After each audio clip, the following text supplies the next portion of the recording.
Osez vous améliorer avec Stéphanie Milot. Dans la chronique « Osez vous améliorer » avec Stéphanie Milot, on parle du succès. Bonjour Stéphanie. Comment ça va? Ça va bien. C'est drôle parce que parler du succès, on a du mal à parler de nos succès. As-tu remarqué ça? Bien, je trouve, écoute, ce que je vais dire, c'est peut-être un préjugé, mais je trouve que trop de Québécois, puis je ne veux pas généraliser, je ne veux pas dire tout le monde, mais trop de Québécois sont encore accrochés à « je suis né pour un petit pain ». Bon, c'est ça dont je voulais te parler aussi. Bien, je sais que tu vas nous en parler en long et en large, mais le succès, on dirait que si on en parle, les gens sont jaloux du succès. Bien, il y en a qui sont jaloux. Envieux. Il y en a qui ont peur de parler de leur succès parce que, justement, ils ne veulent pas déplaire ou ont peur, justement, d'attiser, comme tu dis, la jalousie ou encore d'avoir l'air prétentieux. Mon Dieu, qu'elle est prétentieuse, tout de suite. On sait bien, elle a du succès, on sait bien, elle a réussi. Bon. J'ai du succès dans mes affaires. J'ai du succès dans mes amours. C'est ça, les gars? Non, on est mieux de on continuer on va laisser Claude Dubois à ses affaires. C'est ça. Et moi, écoute, j'étudie les gens à succès depuis plus de 25 ans. Je suis fascinée par ça. Je lis tous les livres sur le sujet. Je fais moi-même, je suis des formations. Je vais un petit peu partout aux États-Unis pour aller justement chercher des outils pour savoir qu'est-ce qui fait que certains réussissent dans la vie. Tu sais, il y a des gens, tu les regardes, tu te dis, bon Dieu, tout va bien pour eux. Tu sais, ils ont une carrière extraordinaire, ils ont une belle vie de famille, c'est des gens en santé, c'est des gens financièrement à l'aise. Et équilibrés, on espère. Équilibrés. On l'espère. Et tu dis, comment ça se fait que ces gens-là, tout semble facile, et qu'à l'inverse, mettons, on va aller à l'autre bout du spectre, il y a des gens, on dirait, qui vivent un enfer sur Terre. Que tout va toujours mal, ne sont pas en santé, ça va mal au travail, ils ont des problèmes financiers, ils ont 4 divorces à leur actif. Non, mais tu sais, là, tu comprends ce que je veux dire? Tu regardes leur vie, c'est comme... Une catastrophe. C'est une catastrophe sur 2 pattes. Alors, moi, je me suis toujours posé la question, c'est quoi la différence entre... Puis là, évidemment, je prends les 2 antipodes. Entre ça, il y a le succès et la catastrophe. Bon, il y a le succès et la catastrophe, puis bon, il y en a qui se retrouvent au centre, il y en a qui ont une vue, tu sais, du train va loin, puis ils sont contents de leur vie, puis... C'est correct. C'est correct aussi, oui. mais j'ai réalisé que les gens à succès ont des dénominateurs communs. Et d'ailleurs, écoute, j'en parle dans mes conférences, je vais te le laisser, ce petit signet d'ailleurs. C'est 22 stratégies pour effectivement avoir du succès dans sa vie, pour prendre le contrôle de sa vie. Je vais t'en nommer quelques-unes aujourd'hui parce qu'on n'a pas le temps de faire les 22, mais j'ai réalisé une chose, les gens qui ont du succès, ce sont des gens qui ont une soif d'apprendre. Ce sont des gens qui sont curieux. Ils ont soif d'apprendre, mais ils veulent s'améliorer. Alors, c'est des gens qui vont lire des livres de développement personnel, qui vont faire des formations, qui vont écouter des audios dans leur auto. Tu sais, dans cette vie, Diane, où on est constamment sollicité par la technologie. Continuellement. Tu sais, les Facebook de ce monde, écoute, moi, j'ai des gens que je connais, là, sont 2 heures par jour sur Facebook. Je suis sans connaissance. C'est pas là le succès. Je me dis... Écoute, je sais qu'il y en a qui m'aimeront pas, là. Ceux qui écoutent 2 heures par jour sur Facebook, ils vont dire « m'énerve, elle ». Mais... Non, mais c'est pas normal de passer 2 heures sur Facebook. Il y en a qui m'aimeront pas non plus, mais ce n'est pas normal Ben, à un écoute, moment donné. on est d'accord, là. Ça n'existait pas avant. On passait notre temps où? Ces 2 heures-là, on les mettait si tu prends ces 2 heures-là puis tu les investis en toi, là, tu n'as aucune idée de la transformation que tu vas avoir dans ta vie à plus ou moins long terme. C'est fou, là, je te le dis. Moi, je dis souvent aux gens, lis 1 demi-heure par jour. Prends 1 demi-heure par jour pour lire ou pour écouter des audios. Mets-les dans ta voiture si tu n'as pas le temps. Mais les gagnants, les gens à succès sont des gens, effectivement, qui ont cette soif de s'améliorer. C'est des gens qui se regardent et qui disent, par exemple, regarde, je voudrais être un meilleur communicateur. Bien, ils vont aller chercher de l'info là-dessus. Je voudrais être un meilleur vendeur, un meilleur... je sais pas, moi, quel que soit, je veux mieux gérer mes émotions. Je veux être plus équilibré. Dépasse tes limites. Oui, ils veulent se dépasser. Puis, tu sais, le dépassement, il y a des gens que, dans cette vie-ci, là, ils voudront jamais se dépasser. Tu te vis va loin. Cessez d'être trop perfectionniste. Le succès n'égale pas la perfection, non? Bon, alors, tu sais, on en a souvent parlé ensemble du perfectionnisme. Et moi, c'est un sujet qui me fascine. Moi, je dis tout le temps, faites les choses bien. Donne ton 100 %, après ça, lâche prise sur le résultat. Parce que le problème avec les hyper-perfectionnistes, c'est qu'ils finissent jamais d'aboutir. Tu comprends? Ils finissent jamais d'aboutir. Alors moi, j'ai connu des gens, parce que j'ai écrit des livres, qui commençaient à écrire des livres, puis 10 ans après, le livre n'était pas fini. Pourquoi? Pas parce qu'ils ne travaillaient pas fort sur le livre. Non. C'est parce qu'il n'était jamais parfait à leurs yeux, alors ils ne le remettaient jamais à l'éditeur. Et ces gens-là, je les croise encore aujourd'hui, ils n'ont jamais publié. Ils n'ont jamais publié de livre parce qu'ils cherchent la perfection. Mais la réalité, c'est que la perfection, je l'ai dit souvent, ça n'existe pas. La perfection, c'est une question d'opinion. Tout à fait. Moi, quand je donne un livre à l'éditeur, pour moi, il est parfait. Parce que de toute façon, quand tu remets un document terminé dont tu es satisfaite. Tout à fait. Ça fait que l'autre ne soit pas satisfait ou peut-être l'autre va dire, mon Dieu, c'est un chef-d'œuvre. Exactement. Donc, lâchons prise sur les perfectionnistes à outrance. Bon, évidemment, là, tu vois, il y en a plusieurs. Cultiver le sens de l'humour. Moi, j'ai réalisé une chose, les gens à succès, les gens qui ont du fun dans la vie. Tu sais, le fun. Non, mais c'est vrai. Pourquoi tu trouves ça?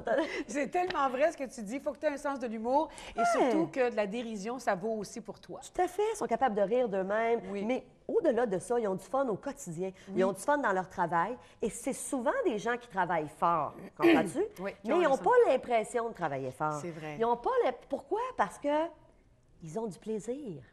Alors, et le meilleur exemple de ça, c'est les gens qui sont en affaires. Souvent, les gens qui sont en affaires, c'est des gens passionnés par leur domaine. C'est des gens qui vont mettre des heures considérables, mais ils s'en foutent, ils ont du fun. Comprends-tu? Oui. Les gens à succès, ils ont du fun aussi dans leur vie. C'est parce qu'ils sont là où ils jeu. doivent être. Oui. Alors, tu n'as plus jamais l'impression de travailler. Tu es dans un domaine qui te sied tellement que tu n'as plus jamais l'impression de travailler. Exactement. Et ça, on en rêve. Exactement. Mais oui. Et à l'inverse, il y a des gens qu'on dirait que la vie, ça chante sur eux, mais ils n'ont donc pas de fun. Ils n'ont donc pas de fun, la vie est donc dure. Puis tout ce qu'ils attendent, c'est la retraite, puis la pension, puis ça peut bien arriver. Puis le pire, c'est que le jour de leur pension, ils tombent souvent en dépression, ces gens-là. Parce que là, évidemment, ils ont comme 45 heures ou 40 heures à meubler, 50 heures avec les voyagements qu'ils faisaient. Et là, ils n'ont rien planifié, ils ne font plus rien, ils écoutent la télé. Excuse-moi, mais très dangereux. Si tu n'as pas de fun, tu n'en auras pas plus à ta retraite. C'est ça. Notion de plaisir, super important. Évidemment, toute cette portion de dire les gens à succès sont des gens qui se fixent des objectifs, ont des stratégies pour atteindre leurs objectifs. C'est des gens souvent qui vont utiliser la visualisation, qui vont utiliser l'autosuggestion. Tu connais l'autosuggestion, Diane? Oui, j'en fais beaucoup. Et ça marche. Ça marche. Mais je me rends compte plus tard que ça a marché. Je me suis dit, as-tu des exemples de phrases que tu t'es dit, puis tu dis, ah oui, des ça exemples marche. de phrases, non, mais je sais ce que je voulais et j'ai fait de la visualisation sur ce que je voulais faire et je me voyais là où je suis présentement. Wow. Jamais, au début, dans ma vie, là, je ne voulais pas nécessairement, je ne voyais pas que j'allais être animatrice ou intervieweuse ou que j'allais te rencontrer. Je n'ai jamais vu ça nulle part. Et c'est à force d'être... Ça a dû changer ta vie de me rencontrer. Complètement. Ça change la vie de plusieurs, je suis convaincue. Oui, de la visualisation, mais sans nécessairement avoir de phrases précises. OK. Alors, visualisation, tu l'as dit, c'est se voir sur un écran mental. L'autosuggestion, c'est vraiment de se dire des phrases. Oui. Donc, pour induire un état qu'on veut voir arriver chez nous. Ça fonctionne. Une autre chose que j'ai réalisée, les gens à succès, c'est souvent des gens qui sont très à jour dans leurs relations. Qu'est-ce que je veux dire par là? Être à jour dans ses relations, c'est à toutes les fois dans ta vie que tu as un conflit, que tu es au cœur d'un conflit ou qu'il y a un conflit qui n'est pas réglé. Il faut le régler vite, vite, vite. Oui, c'est que ça vient miner ta confiance, ça vient miner ton humeur, ça vient miner ton attitude. Donc, les gens qui ont décidé un jour de dire, moi, je veux avoir du succès dans ma vie et je vais effectivement faire tout le nécessaire pour que mes relations qui sont significatives, je te parle pas, là, tu t'es chicané avec le quatrième voisin et que tu n'en as rien à cirer, c'est pas ça que je te parle. Les relations significatives dans leur vie, parents, amis très proches, famille immédiate, ils sont à jour avec leurs relations. Être à jour, c'est, un, ne pas avoir de conflit en suspens et deux, avoir dit les choses. Dire les vraies choses. Pas attendre que la personne soit sur son lit de mort pour lui dire « je t'aime, je t'apprécie, tu es important pour moi ». Et combien de fois en thérapie, en clinique, j'ai eu des patients en consultation qui me disaient « Mon père est mort, ma mère est décédée, puis je m'en veux tellement. J'ai jamais dit telle affaire ou j'ai jamais dit que je l'aimais, j'ai jamais dit qu'il était important pour moi. » Et ces gens-là, souvent, vivent pendant des années avec le regret. Tout à fait. Jusqu'au jour où ils vont en thérapie puis qu'on leur dit « Garde, ça ne te donne rien d'avoir du regret. » Mais souvent, c'est long à intégrer parce qu'ils ont ce vide-là à l'intérieur où est-ce qu'ils disent... Et c'est à perpétuité, ce vide-là. C'est dommage, mais ça ne peut pas revenir. Oui, exactement. Alors, bon. Même si tu as beau travailler sur toi, là, ça ne reviendra jamais. Tout à fait. Une autre chose aussi, l'intelligence émotionnelle, moi, j'en parle souvent dans tous mes livres, dans mes conférences. Les gens à succès sont très conscients de ce qu'est leur intelligence émotionnelle. L'intelligence émotionnelle, on en a déjà parlé, c'est l'intelligence du cœur. C'est la capacité de gérer nos relations, de gérer nos émotions, d'être conscient, de se connaître soi-même, de connaître c'est quoi mes forces, c'est quoi mes faiblesses. Ça, je pense que c'est le côté le plus difficile, la gestion des émotions. Bien, écoute, c'est pas moi, facile. je le dis souvent, c'est l'histoire d'une vie. C'est l'histoire d'une vie, puis on a chacun nos émotions, hein, avec lesquelles on a plus de challenge. Tu comprends? Il y a des gens qui sont continuellement dans la culpabilité. Ils sont toujours en train de se sentir coupables, puis, et ça vient de l'enfance. Il y en a d'autres, c'est la colère. Il y en a d'autres, c'est l'anxiété. Et on n'est pas moins gentil puis moins beau pour ça. Non, là. non, on non. a nos choses à travailler, c'est correct. Et l'intelligence émotionnelle, c'est d'avoir la capacité de dire, justement, je veux m'améliorer comme être humain, je veux être le plus souvent possible heureux et le moins souvent possible dans des émotions négatives, fait que je vais travailler à apprendre à gérer ma culpabilité, à me défaire de ces émotions-là qui sont le stress, la culpabilité, la dévalorisation. Écoute, une émotion énormément vécue dans notre société. C'est quoi la dévalorisation? C'est les gens qui ne s'aiment pas, qui n'ont pas confiance en eux, qui sont toujours en train de se taper sa tête. Je ne suis pas fine, je ne suis pas belle, je ne suis pas assez ci, je ne suis pas assez ça, je suis moins bonne que l'autre. Et la dévalorisation, Diane, entraîne une autre émotion dans le couple qui est dévastatrice, c'est la jalousie. Parce que quand tu ne t'aimes pas, tu es jaloux ou tu es jalouse. Inévitablement. Pourquoi? Parce que tu as toujours peur que l'autre, inévitablement, un jour, va dire « Oh, bien, l'autre est plus intéressante que moi. » Des fois, qu'il aimerait mieux sa collègue de travail. T'en finis plus. Mais ça part de l'estime. Doute. Tout à fait, ça part de l'estime de soi-même. Donc, apprendre à développer notre intelligence émotionnelle. Il y a plein de livres qui ont été écrits sur le sujet. Moi, j'en ai écrit. Il y a Daniel Goleman qui a écrit un livre, c'est lui d'ailleurs qui a fait découvrir l'intelligence émotionnelle parce qu'on a longtemps pensé que le succès des individus, ça reposait sur notre quotient intellectuel, jusqu'au jour où on s'est dit ça n'a pas d'allure. Il y a plein de gens qui ont un quotient intellectuel super élevé, 130, 140, mais qui sont complètement dysfonctionnels dans leur vie, qui n'arrivent pas à être en société, qui n'arrivent pas à avoir des relations saines, mais ils sont bien brillants. Ils ont un gros quotient intellectuel. Mais ils ne gardent jamais leur emploi. Intellectuel est moindre, mais ils réussissent de grandes choses. Bien, il y a eu des études qui ont été faites sur des dirigeants d'entreprises aux États-Unis. Là, je te parle des gens qui ont atteint des hauts niveaux dans les entreprises. Et la plupart du temps, ce qu'on réalisait, ce n'était pas nécessairement des gens qui avaient un QI plus élevé que la moyenne, mais ils étaient tous très intelligents émotionnellement. Donc, ils avaient développé toutes ces compétences-là de gérer leurs relations, de gérer les relations, de diriger des gens, d'être empathique, d'être capable de se mettre à la place de leurs employés. Donc, ils avaient fait du travail sur eux-mêmes. Et c'est ça qui fait qu'on est heureux, c'est ça qui fait qu'on réussit dans la vie, le fait de développer notre intelligence émotionnelle. Oui. Une autre chose, est-ce qu'il y en a que tu as vu qui t'interpellait? De pratiquer la cohérence cardiaque. Pratiquer la cohérence cardiaque. Tu connais pas ça?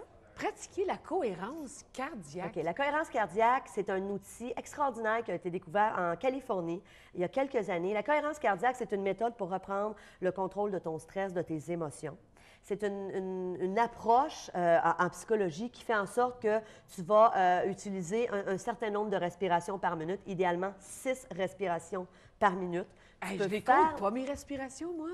Je vais me mettre à compter ça, voir. Tu vas te mettre à compter ça. Oui. Et évidemment, tu ne fais pas ça toute la journée. Tu fais ça par bloc de 4 minutes. OK? Par bloc de 4 minutes. Et l'idée est de se recentrer. Donc, quand tu es dans une situation où tu es stressé, quand tu vis un moment où est-ce que tu es anxieux, tu t'arrêtes, tu te fermes les yeux et tu commences à faire la cohérence cardiaque. Donc, tu comptes tes respirations pour avoir 6 respirations, incluant inspiration, expiration, à la minute. La cohérence cardiaque, écoute, il y a eu des études extraordinaires là-dessus. En Californie, ce qu'on fait, il y a un institut là-bas qui s'appelle l'Institut HeartMath.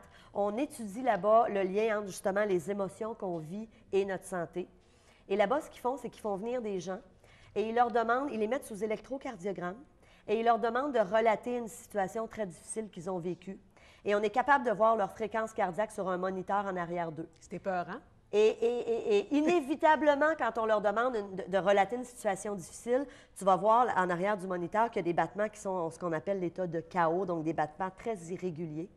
Et lorsqu'on leur fait pratiquer la cohérence cardiaque, donc vraiment des respirations contrôlées, automatiquement, ils entrent dans un état où le cœur est dans un état vraiment de cohérence. Alors, les battements, alors c'est extraordinaire.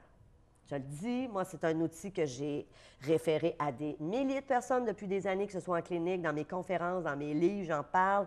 C'est entre autres David Servan-Schreiber qui a été, tu le connais, David Servan-Schreiber, qui est malheureusement décédé aujourd'hui. Oui, dommage. Lui avait écrit des livres, entre autres Guérir, les méthodes anti-cancer. C'est lui qui a vraiment fait connaître la cohérence cardiaque. C'est un outil extraordinaire. Et même aujourd'hui, il y a eu des livres qui ont été écrits, ça favorise la perte de poids. Écoute, c'est vraiment extraordinaire. Mais souvent, on dit tout le temps, toute la base, c'est dans la respiration que ça se passe. Que ce soit à n'importe quel niveau, respire. Exact. On respire pas de la bonne façon, hein? On le dit souvent, mais on respire d'ici. On respire d'ici. Moi, je respire d'ici, puis je pensais que parce que les gars, beaucoup respirent d'ici. Les filles, on a cette tendance. Puis moi, je me suis dit, donc, je dois être un gars à l'intérieur, je respire du ventre. Non, mais c'est parce que tu es une communicatrice, donc tu as appris à le faire. Oui, tu n'as pas le choix. Pour le métier que tu fais, tu n'as pas le choix. J'ai pas le choix, hein? Mais toi non plus, tu n'as pas le choix, ma chère. S'il y a des gens qui voudraient avoir ce petit carton, hein, il y a beaucoup d'autres trucs, qu'ils aillent sur osezvousaméliorer.com. Écrivez-moi et je vais vous le poster gratuitement, imaginez-vous donc. Stéphanie Milot, merci infiniment. Quel plaisir. Alors, on respire. À la semaine prochaine. Combien